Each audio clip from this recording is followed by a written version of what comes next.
ಎಲ್ಲರಿಗೂ ನಮಸ್ಕಾರ. ವೇದಿಕೆ ಮೇಲೆ ಕುಳಿತಿರ್ತಕ್ಕಂಥ ಎಲ್ಲ ಗಣ್ಯಮಾನ್ಯರಿಗೂ ನನ್ನ ಹೃದಯಪೂರ್ವಕವಾದ ಅಭಿನಂದನೆಗಳನ್ನ ಸಲ್ಲಿಸ್ಕೊಳ್ತಾ, ಹಾಗೆ ವೇದಿಕೆ ಮುಂಭಾಗದಲ್ಲಿ ಕುಳಿತಿರ್ತಕ್ಕಂಥ ತಮ್ಮೆಲ್ಲರಿಗೂ ನನ್ನ ಪ್ರೀತಿಯ ನಮನಗಳನ್ನ ಹೇಳ್ತಾ, ಕನ್ನಡ ನಿಧಿ ವಾರಪತ್ರಿಕೆ ರವರು ಹಮ್ಮಿಕೊಂಡಿರ್ತಕ್ಕಂಥ ಇವತ್ತಿನ ಈ ಕ್ಯಾಲೆಂಡರ್ ಬಿಡುಗಡೆ ಸಮಾರಂಭ ಇದೆ. ಬಹಳ ಸಿಂಪಲ್ ಆದ್ರೂ ಬಹಳ ಅದ್ಧೂರಿಯಾಗಿ ಈ ಕಾರ್ಯಕ್ರಮ ಮೂಡಿ ಬಂದಿದೆ. ತುಂಬಾ ಖುಷಿ ಆಯಿತು ಈ ಕಾರ್ಯಕ್ರಮದಲ್ಲಿ ನಾವು ಭಾಗವಹಿಸಿದ್ದು.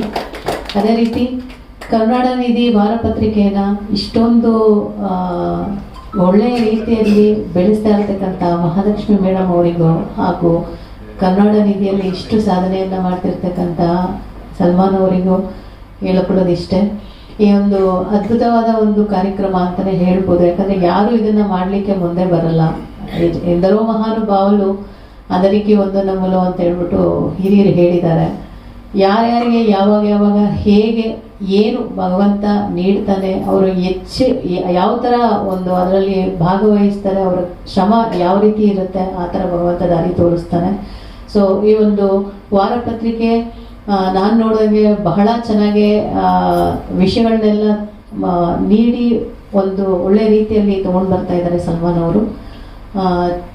ಇದೇ ರೀತಿ ಕಾರ್ಯಕ್ರಮ ಮುಂದುವರಿಲಿ, ನಿಮ್ಮೆಲ್ಲರ ಒಂದು ಸಹಕಾರ ಅವ್ರಿಗೆ ಬೇಕು ಅಂತಕ್ಕಂಥ ಮಾತನ್ನ ಹೇಳ್ತಾ, ಈ ಕನ್ನಡ ನಿಧಿ ವಾರಪತ್ರಿಕೆ ಇನ್ನಷ್ಟು ಚೆನ್ನಾಗಿ ಮುಂದೆ ಬರಲಿ, ಹಾಗೂ ಇವ್ರು ನೀಡ್ತಕ್ಕಂಥ ಮಾಹಿತಿಗಳು ಬಹಳಷ್ಟು ಜನ ಓದಿ ತಿಳ್ಕೊಳ್ಳಿ. ಬಹಳಷ್ಟು ವಿಷಯಗಳಿರುತ್ತೆ. ಈ ಮೊಬೈಲ್ಗಳು ಬಂದಾಗಿಂದ ಪೇಪರ್ ನೋಡೋದೇ ಬಿಟ್ಬಿಟ್ಟಿದ್ದಾರೆ ಜನಗಳು.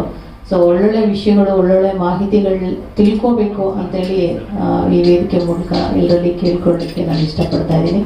ಅದೇ ರೀತಿ ದಯಮಾಡಿ ಎಲ್ಲರೂ ಸಲ್ಮಾನ್ ಅವರ ಒಂದು ಈ ವಾರಪತ್ರಿಕೆಗೆ ತಮ್ಮೆಲ್ಲರ ಪ್ರೀತಿಯ ಸಹಕಾರ ಇರಲಿ. ದಯವಿಟ್ಟು ಎಲ್ಲರೂ ಎನ್ರೋಲ್ ಮಾಡ್ಕೊಳ್ಳಿ. ಏನೇ ಕಾರ್ಯಕ್ರಮಗಳಾದ್ರೂ ತಾವು ಡೈರೆಕ್ಟಾಗಿ ಸಲ್ಮಾನ್ ಅವ್ರನ್ನ ಮಾತನಾಡಿ ಒಂದು ನಿಮ್ಮ ಒಂದು ಕಾರ್ಯಕ್ರಮಗಳನ್ನು ಪೇಪರಲ್ಲಿ ಹ್ಯಾಡ್ನ ಕೊಡ್ಬೋದು. ಸೊ ಆ ಒಂದು ಒಳ್ಳೆ ಮಹತ್ವದ ಕಾರ್ಯ ಅಂತಲೇ ಹೇಳಲಿಕ್ಕೆ ನಾನು ಇಷ್ಟಪಡ್ತೀನಿ. ದಯವಿಟ್ಟು ಅವರಿಗೆ ಸಹಕರಿಸಿ ಅಂತಕ್ಕಂಥ ಮಾತನ್ನು ಹೇಳ್ತಾ ನಾನು ಎರಡು ಮಾತನ್ನು ಮುಗಿಸ್ತಾ ಇದ್ದೀನಿ. Thank you.